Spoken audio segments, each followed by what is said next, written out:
Today I'm going to show you how to start seeds from seed. Starting seeds is extremely easy. Anybody can do it.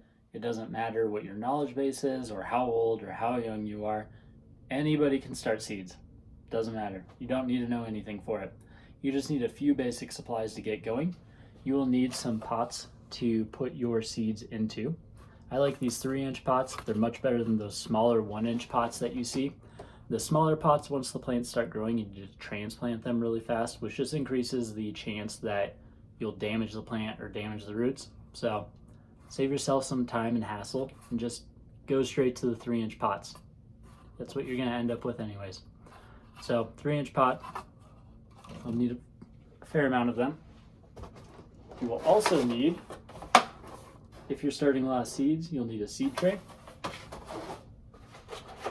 and seed tray inserts. How these work: take your seed tray, put your seed tray insert into it. Now once you have planted your seeds in your pots, you just put the pots into the insert, and now you have a very convenient way of storing your seeds and moving them around. These are great. Highly suggest those. You will also need your seeds, of course. So yeah, pick up your seeds that you want. Right now it's February, so I'm going to be starting peppers. I'll also be starting a few other things today, but peppers are the main ones that take forever to grow. So, and to determine that, just look at the back of the seed packet and it'll tell you when you should be starting them. These are 8 to 12 weeks before the last frost date, so pretty much right now. Death spiral peppers. I don't know why I'm growing these. I do not like really hot peppers, but I've never been able to get really hot peppers to grow, so it's a bit of a challenge for me. I can get cayenne peppers and jalapenos, Anaheims, poblanos, sweet peppers. I can get all those to grow no problem, but these super hot peppers I haven't had any luck with. These are a gorgeous habanero with a twisted shape that ranks among the world's hottest. The menacing fruit is contorted and wrinkled with a fierce little scythe-shaped tail. That sounds awful. I don't know. They look cool though. I'll probably regret growing them once I actually get them to grow. We'll see. I'll find a use for them. So all that you do to start a seed, take your 3-inch pot, fill it with soil. You don't want to fill it all the way to the top with soil, otherwise when you water it, it's just going to overflow and you're going to get mud all over the place. So don't fill it to the top, but fairly close. Then you'll want to look at your seed.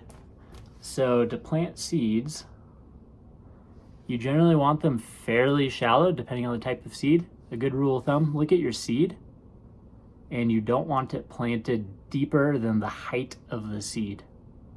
So fairly shallow. So all that we're doing is we are taking our pot that has the soil in it, making an indent into the middle of the soil, and you want the indent to be as deep as you want the seed to go. So don't make it that deep. So there we go.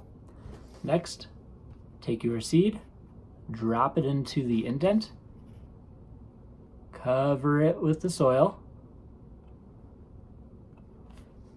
There we go. Now we just need to water it. To water new seeds, I like to use a spray bottle.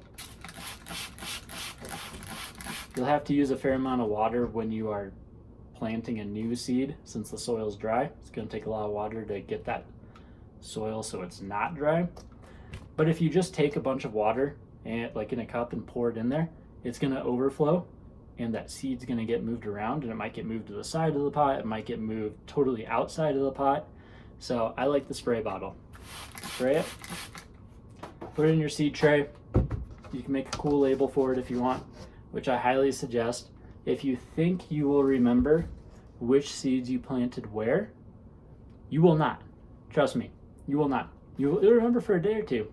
And then when you go to actually try and figure out which seeds are where, you will have no idea. So label them, write it in a seed journal if you have it, or a garden journal. And yeah, next you just need to take your seed tray, and put it into a sunny window, a greenhouse, a sunroom, or if you're like me and you don't have any of those, you can set up some LED grow lights. You can't see it, but there's one right here.